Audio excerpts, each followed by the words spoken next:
예. 여호수아의 가장 중요한 그 문구는 강하고 담대하라 합니다. 예. 옆에 사람에게 인사해 보도록 하겠습니다. 강하고 담대하십시오. 예. 예. 여호수아가 이렇게 강해 되는 동안의 인사는 강하고 담대하십시오가 우리 교회 인사입니다. 또 그렇게 되기를 원합니다. 두려워 떨지 마시고. 모세가 죽은 다음에 여호수아가 이스라엘의 지도자가 되었습니다. 여호수아에게 하나님이 주셨던 사명은 가나안 땅에 들어가서 가나안을 정복하는 것이었습니다. 요단강을 건너야 되고 이제 가나안을 정복해야 되는 전쟁을 치러야 됐습니다. 여호수아는 요단강을 건너기 전에 시딤이라는 곳에, 요단강 건너기 전 시딤이라는 곳에서 2명의 정탐꾼을 먼저 가나안 땅에 보내게 됩니다. 1절 말씀 다시 한번 보시면, 눈의 아들 여호수아는 시딤이라는 곳에 이르러 2명의 정탐꾼을 몰래 내보내며 말했습니다. 가서 저 땅을 잘 살펴보고 오시오. 특히 여리고성을 자세히 살펴보고 오시오. 그래서 그 2사람은 여리고로 갔습니다. 그들은 라합이라고 하는 어떤 기생의 집에 들어가 머무르게 되었습니다.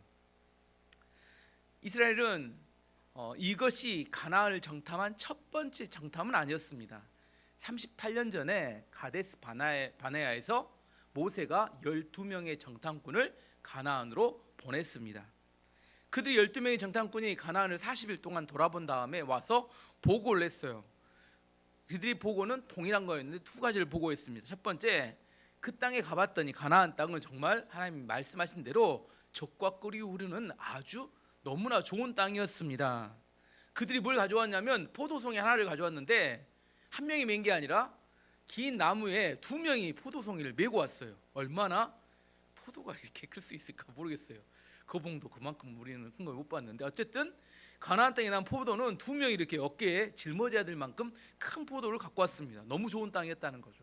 하지만 그 성에는 안악자손 같은 거인들이 살고 있었고, 또 성곽이 너무 튼튼한 난공불락의 성들이 거기는 있었습니다. 이게 그들의 동일한 보고였습니다. 하지만 이 동일한 보고를 가지고 해석하는 것은 또 달랐어요. 먼저 10명이 그 동일한 걸 보고 난 다음에 그들이 가졌던 해석을 이렇게 전달합니다. 민수기 13장 32절 33절 말씀 보시면, 이스라엘 자손 앞에서 그 정탐한 땅을 악평하여 이르되, 우리가 두루다니며 정탐한 땅은 그 거주민을 삼키는 땅이요, 거기서 본 모든 백성은 신장이 장대한 자들이며 거기서 네피림 후손인 아낙 자손들의 거인들을 보았나니 우리는 스스로 보기에도 메뚜기 같으니 그들이 보기에도 그와 같았을 것이니라. 10명은 뭐라고 이야기하냐면, 우리가 보기에도, 그들이 보기에도 메뚜기같이 초라하고 보잘것없습니다. 우리가 만약 그 땅에 올라가게 되면 그 땅을 차지하는 게 아니라 오히려 뭐예요? 그들에게 죽임을 당할 것입니다. 이렇게 보고를 합니다. 그랬더니 그 이야기를 들었던 이스라엘 백성들은 대성 통곡을 합니다. 이제 죽게 됐다고. 민수기 14장 1절에서 4절까지 말씀 보시면, 온 회중이 소리를 높여 부르짖으며 백성이 밤새도록 통곡하였더라. 이스라엘 자손이 다 모세와 아론을 원망하며 온 회중이 그들에게 이르되, 우리가 애굽 땅에서 죽었거나 이 땅에서 죽었으면 좋았을 것을 어찌하여 여호와가 우리를 그 땅으로 인도하여 칼에 쓰러지게 하려 하는가?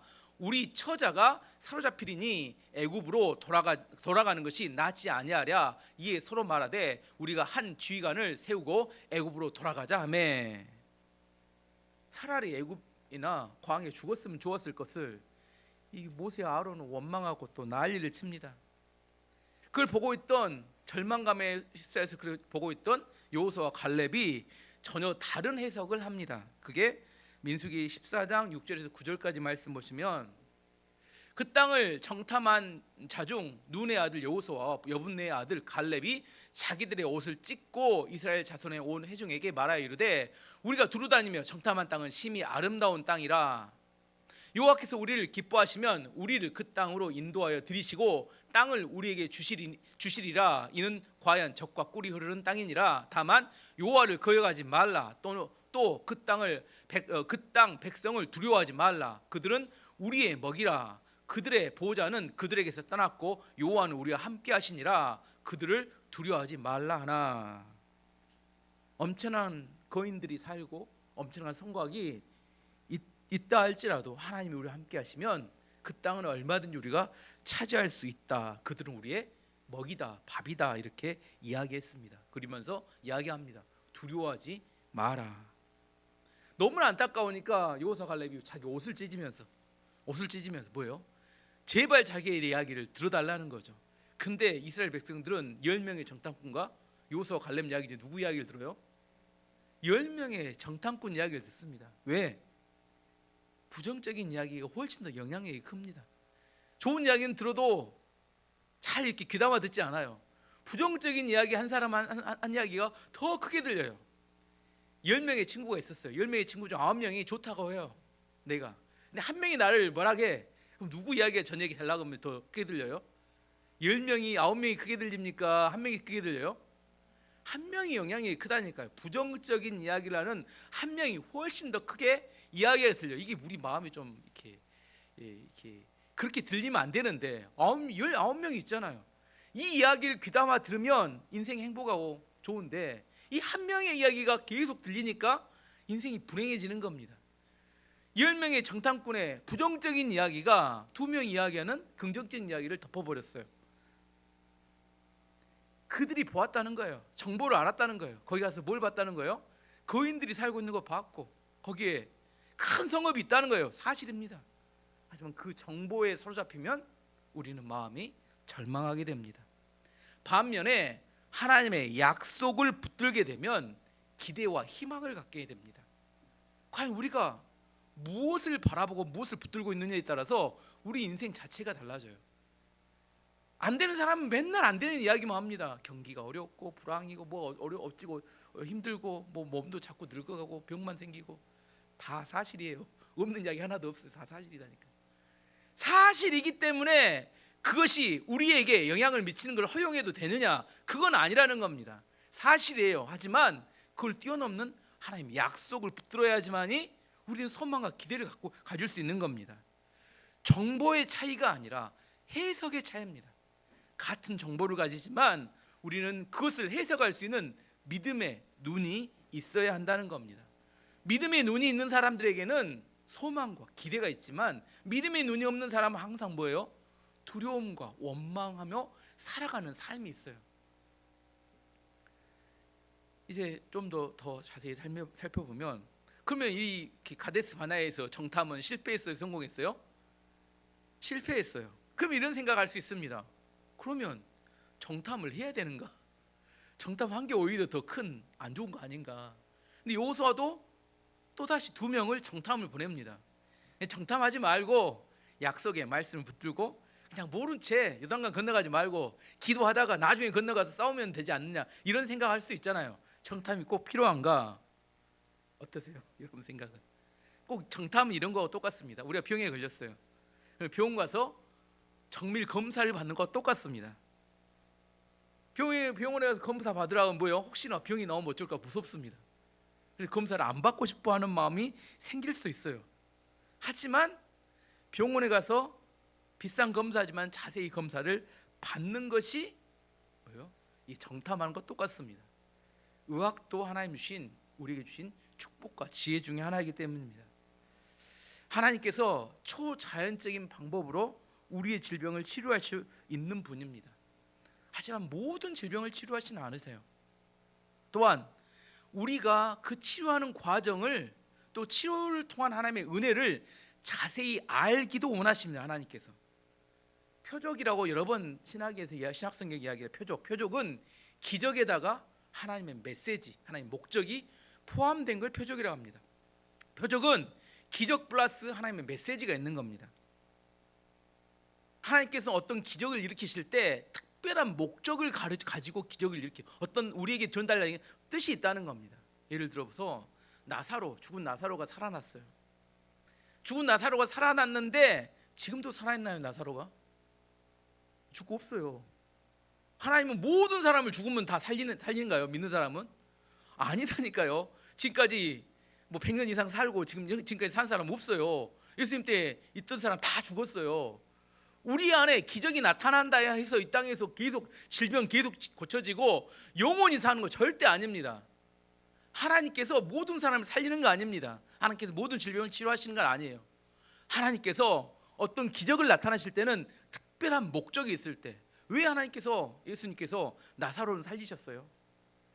예수님은 죽은 자도 살릴 수 있는 능력 있는 분임을 나타내기 위해서, 우리 가운데 부활의 생명이라는 사실을 우리에게 보여주고 믿게 하도록 하기 위해서 나사로를 살리신 겁니다. 그렇지 않았다면 지금까지 나사로 살아 있어야 돼요. 나사로 본 사람 있으면 저한테 신고 좀 해주세요. 그럼 내가 설교를 바꿔야 되니까. 하지만 나사로 없습니다. 우리는 어떤 일, 어떤 사건이 벌어졌을 때 결과를 너무 중요하게 생각해요. 과정 그거 필요 없고 뭔 말이에요? 그래서 결과가 어떻게 됐다는 거야. 결과만 원합니다. 그건 됐고, 중간 과정은 됐고, 내 안에 병이 있어요. 그러면 병원에 가서 자세히 알아보고 싶진 않고 뭔 하고 싶어요? 치료만 받고 싶어요. 하나님 어떻게든 낫게 좀 해주세요. 저는 잘 알고 싶진 않고 그 과정도 필요 없고. 근데 하나님께서는 우리 안에 병이 생기면 어떤 병이 들었는지, 치료하는 과정이 어떤 과정을 거쳐가야 되는지, 왜 그 질병을 통해서 우리 가운데 하고 싶은 메시지가 있다니까요. 말씀을 전달하고 싶은 이야기, 하나님 우리 가운데 하고 싶은 이야기가 있는 겁니다. 네가 왜 병들었는지 다시 한번 생각해 보라는 거예요. 그리고 네가 그 질병을 통해서 치료하는 과정 중에 네가 무엇을 회개해야 될지 그것도 생각해 보라는 겁니다. 그리고 하나님이 궁극적으로 그 질병을 통해서 나와 어떤 관계가 맺어지기를 원하는지 하나님 우리 가운데 알기를 원하신다는 겁니다. 질병의 치유는 나중에 또 병들어 죽어요. 하지만 그 중요한 게 아니라 질병을 통해서 하나님이 나의 아버지가 되시고 내가 그의 자녀가 되는 이 관계가 맺어져야, 한 번의 관계가 아니라 이것이 우리 천국까지 인도하는 그 구원의 관계가 되는 것을 하나님이 원하시기 때문입니다. 질병 한번 치료받고 끝날 건가요? 아니잖아요. 하나님이 나의 아버지가 되기 때문에 나를 천국까지 인도하실 믿음이 생겨야 이 땅에 살아갈 때 두려워하지 않고 믿음으로 살 수가 있게 되는 겁니다. 어떤 문제가 생겼을 때 우리는 막연히 해결해 주세요, 빨리 돈을 주세요, 하나님 빨리 계약이 되게 해주세요, 하나님 이렇게 해결해 주시기보다는, 물론 믿음이 너무 어려서 이렇게 해결해 주실 때도 있지만, 여러분이 어느 정도 성장이 되면 이렇게 해결해 주시는 게 아니라 인내를 가지고 기도하기를 원하십니다. 왜냐하면 인내를 가지고 기도함을 통하여 뭘 깨닫기를 원하세요? 하나님의 음성을 듣는 하나님의 백성이 되기를 원하시기 때문입니다. 우리가 하나님의 말씀을 들어, 왜 이 문제 하나 해결하고 그 다음에 땡하고 뭐 그래 끝나고 살 거 아니잖아요. 이 문제 해결했다고 끝난가요? 그 다음에 또 다른 문제 옵니다. 또 다른 문제가 와요. 나이가 들어지면 병도 여기 하나 두 개 생긴 게 아니라 골고루 계속해서 죽을 때까지 병이 찾아다니면 생깁니다. 그럼 이번 한번 해결하고 끝날 건가요? 그거 아니잖아요. 우리 하나님과의 관계 안에 살아가고 마지막 죽고 난 다음에 천국까지 인도하심을 받는 과정, 그 하나님과의 관계 안에 들어가기 위해서 하나님이 나의 아버지가 되시고 내가 그 백성인 것을 우리 간의 관계 안에 머물도록 하기 위해서 하나님 뭘 원하시냐면 내가 하나님의 음성을 듣는 백성이 되기를 원하신다는 거예요. 처음에 잘 안 들려요. 처음부터 막 들리면 좋은데 잘 안 들립니다. 그래 들릴 때까지 내 안에 그 꾸준히 기도하고 하나님에 머물러 있고 인내하는 중에 이게 하나님과 연결고리가 하나 둘 개씩 생겨가면서 내 안에 뭐가 생겨요? 하나님이 나에게 말씀하시는구나, 하나님이 약속을 주시는구나, 하나님이 약속을 통하여 내 안에 일하시는구나, 이것이 생겨져야 우리 안에 이 땅을 살아가며 두려움이 아니라, 상황 보고 흔들리는 게 아니라 강하고 담대하게 세상 안에 살아갈 수 있게 되기 때문입니다. 요셉을 보면 요셉은 믿음의 사람이었습니다. 요셉은 꿈의 사람이었어요. 13년 동안 요셉이 노예로 지냈습니다. 또 억울한 누명을 쓰고 죄수가 됐어요. 그때 주변 사람들이 뭐라 했을까요? 야, 너는 하나님 믿는다던 네 하나님은 왜 그 모양이냐? 왜 너는 죄수냐? 왜 너는 노예냐? 하나님이 그렇게 너를 복준다고, 너 하나님 그렇게 네 하나님이 좋다고 하는 너는 왜 그 모양으로 사냐? 조롱하고 뭐라고 할 때 여러분 뭘 어떻게 이야기할까요? 그 인내의 과정을 가는 동안, 하지만 하나님께서 그 과정이 지난 다음에 요셉의 인생에 개입하셔서 그를 애굽의 총리로 만드셨습니다. 빨리 해결하는 것이 중요한 게 아니라 하나님의 때를 믿음으로 기다릴 수 있고 하나님과의 관계 안에, 그 과정을 통해 관계 안에 들어가는 게 매우 중요합니다.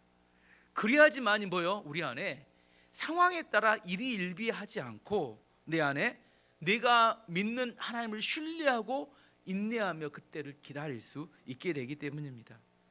우리 하나님 무당 아니에요. 무당은 우리 문제만 해결해 주는 게 무당입니다. 하나님은 우리와 인격적인 관계 안에 있기를 원하십니다. 그래서 과정을 알기를 원하세요. 그리고 과정 알고 또 하나님이 주신 은혜도 알기를 원하고, 그래서 정탐하게 하시는 겁니다. 그렇게 해서 정탐꾼들이 여리고성에 들어갔고 라합의 기생 라합의 집에 들어가 있는데 여리고성의 왕이 그 사실을 알게 됐습니다. 2절 3절 말씀 보시면 어떤 사람이 여리고 왕에게 가서 말했습니다. 이스라엘 사람들 몇 명이 오늘 밤 이곳에 와서 이 땅을 몰래 엿보고 있습니다. 그래서 여리고 왕은 라합에게 사람을 보내어 말했습니다. 내 집에 들어간 사람들을 내보내라. 그들은 우리 땅을 엿보러 온 사람들이다. 어떻게 여리고 왕이 알았을까요? 여리고 왕이 어떻게 알았을까? 여호수아만 정탐꾼을 보냈을까요? 여리고 왕도 왕인데 상대편이 저기 있는데 정탐 안 보냈을까요? 게임하면 압니다. 스타크래프트 계속 정찰을 보내야 돼요. 안 한 사람 모르는데 정찰을 안 보내면 이게 항상 지게 됩니다. 뭘 관리하려면 끝없이 정찰을 보내야 합니다. 그래서 정찰을 보내요. 우리가 살아가는 세상은 정말 많은 그 어떤 기록들과 영상 자료들이 우리가 지난 시간에 무엇을 하고 있는지 다 알고 있습니다. 여러분이 어디서 뭐 했는지 모를 거라고 생각하잖아요. 다 알고 있어요. 예를 들어 보면 여러분이 1,000만 원 이상의 돈을 거래하면 그 모든 거래는 국세청으로 알려집니다. 1,000만 원 이상 은행 거래를 하든지 무슨 거래를 하게 되면, 부동산 거래를 하게 되면 그게 국세청에 다 자료가 쌓여요. 여러분이 특별한 문제를 안 일으키면 이렇게 이야기하지 않지만 혹시나 문제가 이렇게 일어나 가지고 뭐 이렇게 자료를 요구하잖아요. 여러분이 했던 모든 일이 거래는 다 이렇게 쌓여 있습니다. 국세청에. 여러분 작은 돈 거래는 어디가 쌓여 있을까요? 여러분 카드 명세서가 카드 회사에 몇 년치가 싹 쌓여 있어요. 어디서 뭐 사 먹었는지 다 알고 있습니다. 여러분 시내 돌아다녀 전국을 돌아다니면 CCTV가 여러분이 차가 어디로 움직이는지 여러분 다 보고 있어요. 그럼 전국에 돌아가는 수천 대, 수천만 대의 차들이 그 안에 블랙박스가 여러분을 다 촬영하고 있습니다. 여러분 인터넷에 뭔 기록을 남기잖아요. 그게 10년이 지나 20년이 지워지지 않고 다 남아 있고 유튜브에 여러분이 좋아요를 누르잖아요. 그럼 여러분의 성향이 다 파악이 돼서 유튜브는 알고 있어요. 여러분이 뭘 좋아하는지.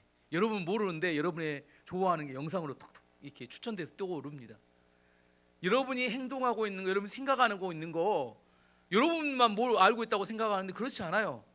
세상은 여러분이 어떻게 살아가고 있는지 다 알고 있습니다. 근데 우리 하나님 모를까요? 여리고 왕도 지금 정탐꾼이 온지 아는데 하나님 몰라요? 여러분만 하나님 모른다고 생각하지 하나님 여러분이 어떻게 살고 있는지 다 알고 계시지만 침묵하고 계실 뿐입니다. 여러분이 정말 중요한 인물이, 주목받을 만한 중요한 인물이 아니기 때문에 여러분의 뒤를 캐지 않지만 여러분이 정말로 중요한 인물이 되려고 하면 여러분의 모든 것들은 다 조사되고 나오게 돼 있습니다. 정말 여러분이 크게 쓰임받기를 원하시면 여러분을 거룩하게 살고 깨끗하게 사는 삶을 지금부터 준비해야 합니다. 그런 거 잘 모르겠다. 그럼 대충 살아도 돼요. 하지만 여러분이 언젠가 여러분이 하나님 앞에 쓰임받을 날이 됐는데 딱 발목이 잡힐 수가 있어요. 과거에 어디 남았던 기록과 이야기가.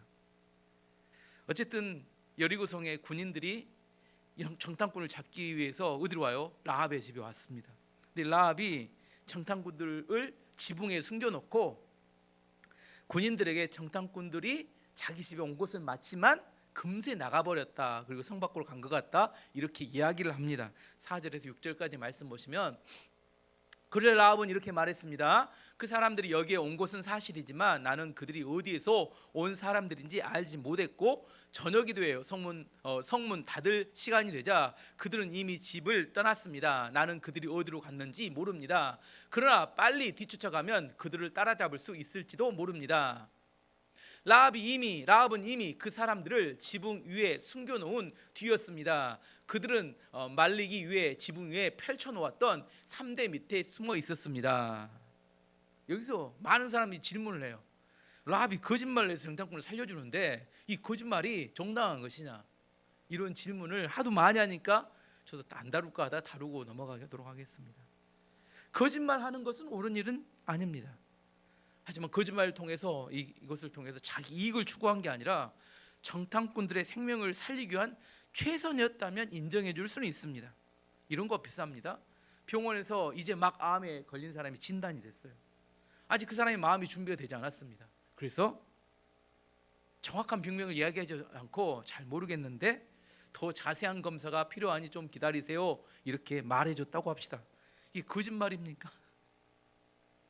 그 사람 아직 마음이 준비가 안 됐어요. 그걸 듣게 되면 그 충격에 견딜 수 없기 때문에 잠시 가족들과 상의하면서 그 때를 기다리는 거, 그 사람 생명을 살리기 위한 최선으로 인정해 줘야 합니다. 하지만 반면에 자기의 이익을 위해서 거짓말을 하는 것은 정당화될 수 없습니다. 특별히 신천지 같이 새신자처럼 다른 교회에 등록해가지고 그 교회 성도들을 빼가는, 이걸 모략이라고 하는데 이건 합리화될 수 없는 거짓말입니다. 성경은 마태복음 거짓의 아비가 마귀다 이렇게 이야기합니다. 거짓말을 일상화하는 것은 옳지 않습니다. 라합이 하지만 정탐꾼을 살리는 것은 거짓말 그 자체는 옳은 건 아니지만 생명을 살리고자 하는 라합의 마음을 범죄로 몰아가서도 안 됩니다. 그 다음에 여기서 더 중요한 것은, 그러면 라합은 왜 생명을 걸고, 생명이 위험한데 정탐꾼을 살려주신 것일까? 그러잖아요. 정탐꾼을 살려주다 잘못 걸리면 어떻게 돼요? 자기뿐만 아니라 자기 가족들도 한꺼번에 다, 이건 배신자잖아요. 싹 죽을 수 있는데 왜 라합은 이 정탐꾼들을 살려줬을까? 살려주는 믿음에 이렇게 모험을 했을까? 그 이유는 라합이 소문을 통해서 하나님에 대한 믿음이 생겼기 때문입니다. 8절에서 13절까지 라합의 믿음이 나옵니다. 한번 찾아보시면 정탐꾼들이 잠자리에 들 준비를 할 때 라합이 지붕으로 올라와 그들에게 말했습니다. 나는 여호와께서 이 땅을 당신들의 백성에게 주셨다는 것을 압니다. 우리는 당신들 때문에 매우 두려워하고 있고 이 땅에 사는 모든 사람들도 당신들을 무서워하고 있습니다. 우리가 무서워하는 것은 여호와께서 당신들을 도우셨기 때문입니다. 우리는 당신들이 이집트에서 나올 때 여호와께서 홍해의 물을 마르게 하신 사실을 들어 알고 있습니다. 또 당신들이 요단강 동쪽에 살고 있던 아모리 사람들의 두 왕 시온과 옥을 물리쳤다는 사실도 알고 있습니다. 이 모든 이야기를 들었을 때 우리는 너무나도 무서웠습니다. 지금 이성 사람들은 당신들과 싸우는 것을 두려워하고 있습니다. 그것은 당신들의 하나님 여호와께서 위로는 하늘과 아래로는 땅을 다스리는 분이심을 알고 있기 때문입니다. 그러니 여호와 앞에서 나에게 약속해 주십시오. 내가 당신들에게 친절을 베푼 것처럼 당신들도 내 가족에게 친절을 베풀겠다고 말입니다. 제발 내 아버지, 어머니, 형제, 자매들과 그들의 모든 가족을 구해 주겠다고 약속해 주시고 그렇게 하겠다는 증거를 보여주십시오. 라합의 믿음을 정리하면 5가지입니다. 첫 번째, 나는 하나님께서 이 땅 여리고성을 당신들에게 주셨다는 것을 저는 믿습니다. 이렇게 이야기합니다. 누구도 못 믿는데 이스라엘 백성들 못 믿는 것을 이 여자는 믿고 있었어요. 이 땅에 사는 사람들은 당신들을 두려워하고 있습니다. 왜냐하면 하나님께서 당신들을 돕고 있기 때문입니다. 이게 두 번째 믿음이에요. 하나님이 당신을 돕고 있다. 세 번째, 하나님께서는 당신들로 하여금 홍해를 건너게 하시고 요단 동편에 있는 아모리 왕 시온과 바산 왕 옥을 물리치게 하셨습니다. 네 번째, 당신들이 믿는 하나님은 상천하지에 위대한 분이심을 하나님이십니다. 여기 고백합니다. 그러니 당신들이 이 성을 차지할 때 나와 우리 가족들을 살려주세요. 이렇게 이야기하는 겁니다. 누가 깜짝 놀랐을까요? 이 정탐꾼들이 깜짝 놀랐어요. 왜? 요단강 동편에 가보면 우리 동족들은 그렇게 모세가 약속을 이야기해도 그 이야기를 안 믿는데, 고래심줄 같아요. 내가 이렇게 설교를 매주 해도 절대 안 믿을 사람 안 믿어요. 두려워 떨고 그렇게 살아가요. 그렇게 믿으라고 해도. 근데 전혀 아닌 이방 여자가 어떻게 이런 믿음을 가졌는지 모르는데 구구절절히 믿음의 고백이 쏟아지는 거예요. 너무 확신에 차서 이야기하니까 누가 놀래요? 정탐꾼들이 질겁을 합니다. 어떻게 이런 믿음을? 반드시 당신들이 이 땅을 차지할 거래요. 그래서 이 땅을 차지할 때 제발 우리 좀 살려줄래요. 지금 누가 누구에게 사정해야 될지 모르겠어요. 이 정탐꾼들이 생명을 살려달라고 사정해야 될 판에 이 라합이 우리 가족의 생명을 살려달라고 사정을 하고 있는 겁니다. 과연 이 라합은 어떻게 이런 믿음을 가졌을까요? 저도 여러분도 또 이런 믿음 좀 가졌으면 참 좋겠어요. 정말 어떻게 가졌을까요? 이런 믿음을. 모세의 설교를 한 번도 들어보지 않았어요. 이 여자는 성경책도 없어. 그때 성경책도 없잖아요. 성경책도 없어. 그럼 하나님과 직통계시를 했을까요? 아니면 인터넷으로 이렇게 있어가지고 뭐 방송 설교를 들었을까요? 아무것도 들어본 일이 없어요. 근데 어떻게 이런 믿음을 가졌어요? 그 여자는 집이 여관하고 요식업 같은 어떤 식당, 술집을 했습니다. 많은 사람이 오가요. 상인들이 이쪽에서 왔다가 저쪽으로 상인들이 와서 밥을 먹고 가요. 또 군인들이 와서 밥을 먹고 갑니다. 성 위에 있었기 때문에. 또 고급 관리들이 와서 술 마시러 옵니다. 그러면서 그 사람들 오고 가면 뭘 이야기해요? 세상 돌아가는 이야기를 하는 겁니다. 그때 당시 뉴스도 없고 TV도 없으니까 세상 돌아가는 이야기를 해요. 근데 어디 애굽에서 노예 있다가 바로 왕을 이겨내고 이렇게 나온 민족이 하나 있대요. 근데 해년마다 그 이야기가 달라지는 겁니다. 나온 민족이 있는데 그 민족이 좀 있으니까 홍해를 가르고 건넜다는 거예요. 좀 있다 보니까 뭐예요? 그 사람이 만나와 메추라기를 먹고 돌아다닌다는 거예요. 조금 있다 보니까 전쟁을 하기만 하면 이긴다는 거예요. 그리고 요단 동편에 그들이 자리를 잡았는데 머지않아 그들이 이 가나안 땅을 정복하러 요단강을 건너온다는 겁니다. 이 이야기를 어떻게 다 들었어요?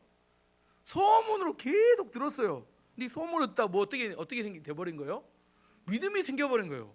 와, 그 하나님 대단한 하나님이네. 그 민족 대단한 민족이네. 그래서 갈망이 생겨. 뭐라고 갈망이 생기냐면 나도 그 하나님을 믿었으면 좋겠다. 그리고 나도 그 민족 중에 일원이 되었으면 좋겠다. 이런 열망이 생긴 겁니다. 어쩌면 이 라합이 이걸 가지고 기도했을지 모르겠습니다. 하나님, 저도 하나님을 믿기 원합니다. 하나님, 저도 그 민족의 일원이 되기를 원합니다. 기도하고 있었는데 놀랍게도 그 민족의 정탐꾼들이 자기 집으로 들어온 거예요. 근데 자기 집으로 들어왔는데 이 그 여리고성의 군인들이 찾으러 다니는 겁니다. 잘못하면 죽을지 모르겠다 이런 생각이 드니까 빨리 옥상으로 올라가 숨어 있을게 하고 숨겨놓는 겁니다. 그리고 거짓말이지만 그 사람들로 딴 데로 돌려 빼고 나중에 그 사람을 살려줘요.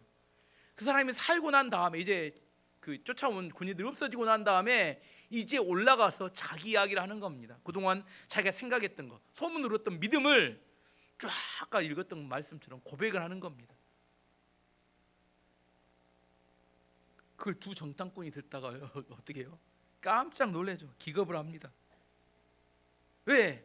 요단 동편에 있는 자기 민족들 200만이나 되는 민족들이 요단 동편에 맨날 생각하는 게 뭐예요? 여호수아는 이제 곧 요단강을 건너가야 되니까 양식 준비하고 이제 건너갈 준비하라고 자꾸 이야기하는데 마음에 뭐가 찾아와요? 옛날 우리 조상들에 들은 이야기가 있어. 뭔 이야기 들었어요? 야, 거기 가면 거인들이 산다더라.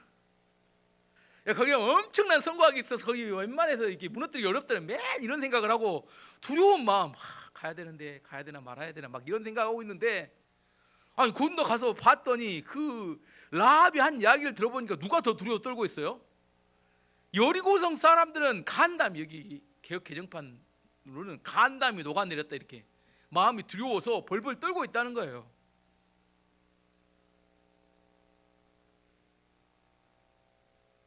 누가 더 두려워하고 있는가? 저는 이 시대를 살아가는 그리스도인들을 보면 비슷합니다. 하나님을 모시고 사는데 하나님 없는 사람들보다 더 무서워 떨고 살아요. 하나님을 모시고 사는데 나는 세상을 창조하시고 우리를 구원하신 하나님을 모시고 사는데 세상의 작은 소문 하나에 휩쓸리고 세상의 어떤 이야기가 상황에 두려워서 벌벌 떱니다. 내가 믿는 하나님은 누군데? 라합은 그 만나지도 않았는데 그런 어마어마한 믿음을 갖고 있는데 그 하나님을 모시고 맨날 날마다 모세의 설교를 듣고 있는 그들은 두려움 가운데 살아가고 있어요. 요즘 이란과 이스라엘이 전쟁을 한 해 만에 말이 많습니다. 이스라엘이 먼저 시리아에 있는 그 이란의 대성관을 이렇게 미사일로 폭발을 시키니까 이번 주에 그 이란이 이스라엘에 그 300개 정도 되는 드론하고 미사일을 이렇게 쏴서 공격을 했습니다. 이제 이스라엘이 막아내고 난 다음에 이제 공격을 이제 반격을 하나 복수한다고 하니까 누가 덜덜 떨고 있어요? 이란이 덜덜 떨고 있습니다. 이란이. 그래서 이란하고 이렇게 이스라엘 비교를 해봤어요. 이스라엘은 전라남북도 크기의 작은 땅입니다. 인구는 한 1000만 정도 돼요. 근데 이란은 땅이 80배가 더 큽니다. 그 이스라엘에 비해서 인구는 9천만 정도 돼서 9배나 많아요. 지도 한번 두 번째 지도 한번 보여주세요. 예. 이스라엘이 저 빨간색 쬐까는 것이 이스라엘이에요. 이란은 저렇게 큰 나라예요. 나라 크기가 80배가 더 크고 인구는 9배가 많습니다. 예, 됐습니다. 근데 누가 덜덜 떨고 있어요? 예, 이란이 덜덜 떨고 있어요. 이란 사람들 인터뷰하는 걸 나오더라고요.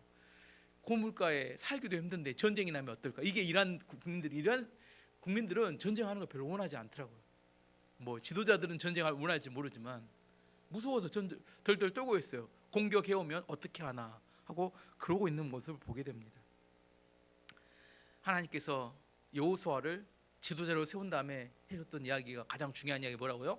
강하고 담대하라. 눈에 보이는 상황에 흔들리지 말고 강하고 담대하게 약속을 붙들고 강하고 담대하게 살아라는 겁니다.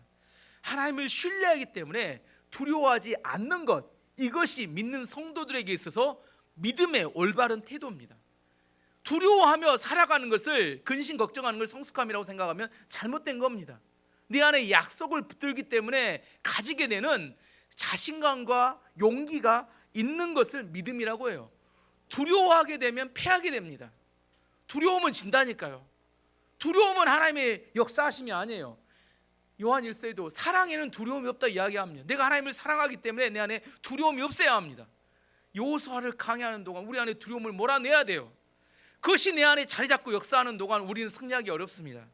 제 이야기를 하나 해주면, 제가 의대를 다닐 때 본과 1학년이 되면 보통 의대는 예과 2년, 이렇게 본과 4년 다니는데 본과 1학년이 되면 이 공부하기 매우 양이 많아집니다. 첫 중간고사 때 이제 처음 이제 본과에 들어갔으니까 그때 해부학, 뭐 생리학, 조직학, 뭐 미생물학 5과목인데 양이 엄청 많더라고요. 공부를 막 날새기를 해도 안 돼. 시험 보러 갈 때 좌절했습니다. 너무 양이 많으니까 야 이건 망했다. 이거 졸업이나 할란가 모르겠다. 그리고 갔는데 교실 안에 딱 들어간 순간 마음이 놓였어요. 교실하는 그 아수라장입니다. 나만 덜덜 떠는 게 아니라 전부 다 촉토화돼 있어. 잠은 다 못 잤는데 공부는 못했다고 다 막 덜덜 떨고 있어요. 그때 알았어요. 앞으로 내가 앞으로 공부할 양은 이 배운 걸 다 아는 게 아니라 쟤들만 제끼면 되겠구나. 쟤들이 아는 것 플러스 몇 가지만 다 알면 나는 좋은 성적이 나겠구나. 왜요? 내가 시간이 없어서 공부를 다 못했으면 쟤들 어때요? 동일하게 시간이 없어서 다 공부를 못한 겁니다. 우리는 생각할 때 배운 걸 다 잘해야 공부를 잘한다고 생각하잖아요. 그것이 아니었어요. 그래서 그때 내가 예전에 이야기했더니 공부하는 방법 별 5개 방법. 이거 왜 무슨 방법이냐면 중요한 것부터 공부한다는 거예요. 왜? 시간이 없으면 쟤들보다는 잘하면 되거든요. 뭔 말이냐면 내가 두려우면 저 사람들도 두려운 겁니다. 내가 시간이 없으면 저 사람도 시간이 없어요. 다 갖추어지면 하겠다. 절대 못합니다. 뭔 말 아시겠어요? 내 안에 내가 능력이 갖추어지면 내가 뭐 다 완벽하면 내가 쓰임받을 거 내가 하나님께 헌신하고 내가 뭐 하겠다. 열매를 절대 못 맺습니다.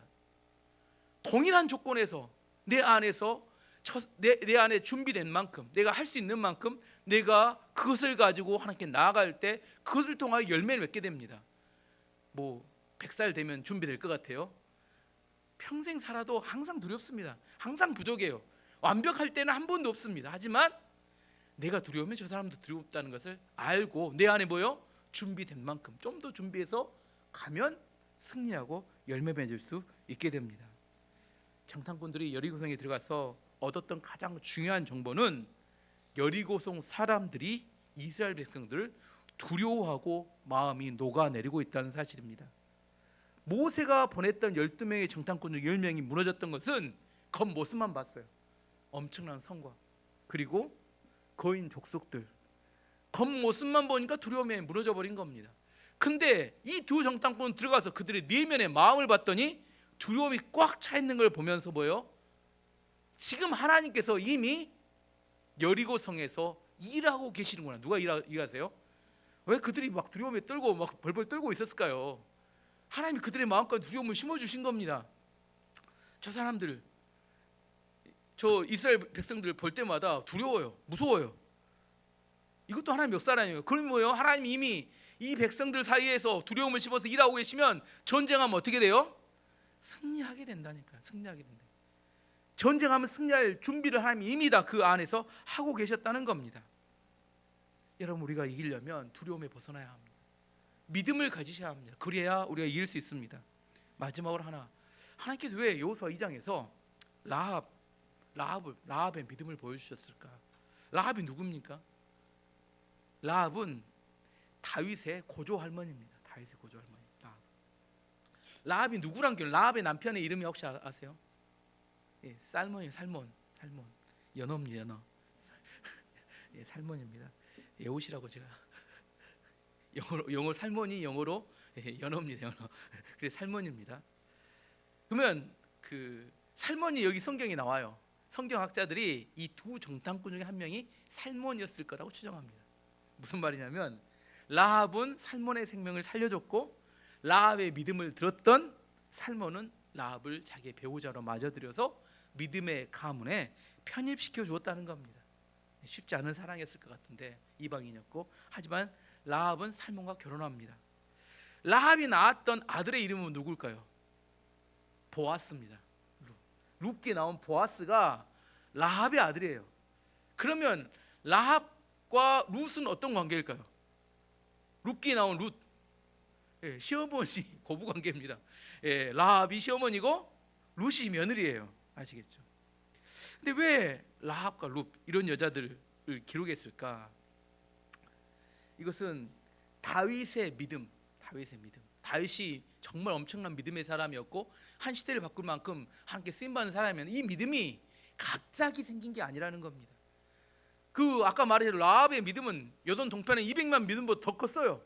라합의 믿음이 쌓여서 후손들에게 전달되었고, 룻도 마찬가지로 룻도 이방 여인이었습니다. 하지만 시어머니의 하나님을 자기가 믿기는 원해서 모든 걸 버려두고 자기 동족도 버리고 나오미를 쫓아와서 그가 하나님께 믿음의 헌신을 했을 때 하나님께서 보아스라는 좋은 남편을 만나게 해주셨습니다. 이 룻의 믿음이 후손들에게 흘러가서 그것이 전달되었고, 이런 믿음의 조상들의 믿음이 후손들에게 전달되어서 그것이 마침내 다윗에게 있어서 모여지면서 엄청난 믿음의 거장이 나오게 되었다는 사실입니다.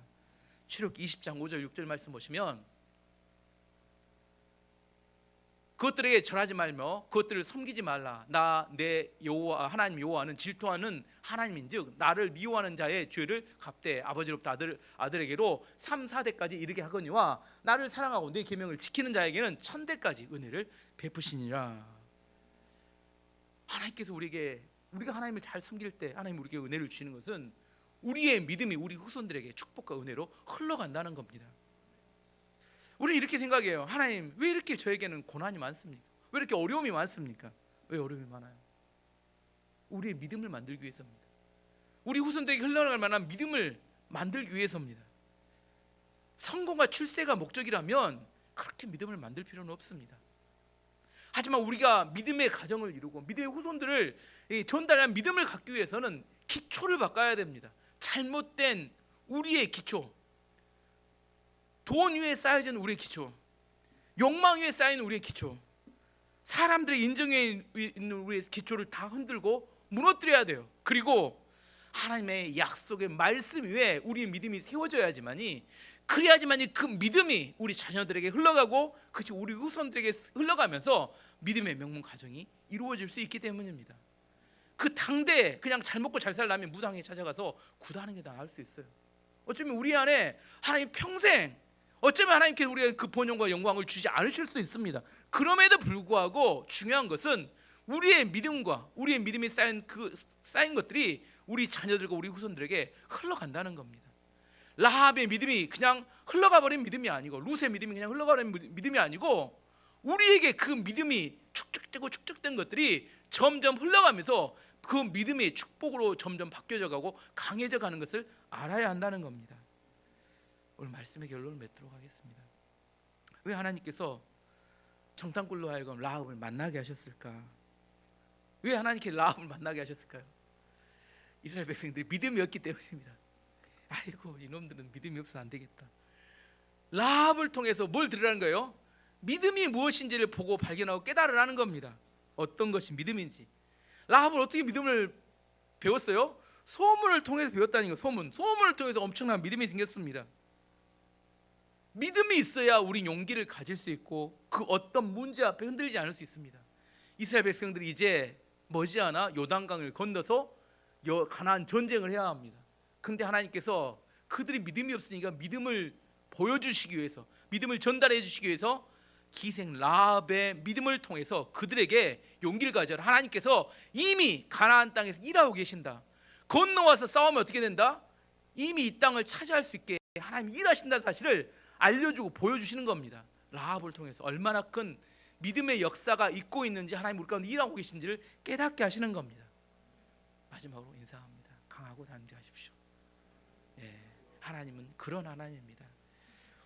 우리 함께 찬양하도록 하겠습니다. 찬양, 주님이 주신 땅으로 함께 찬양하고 함께 기도하도록 하겠습니다.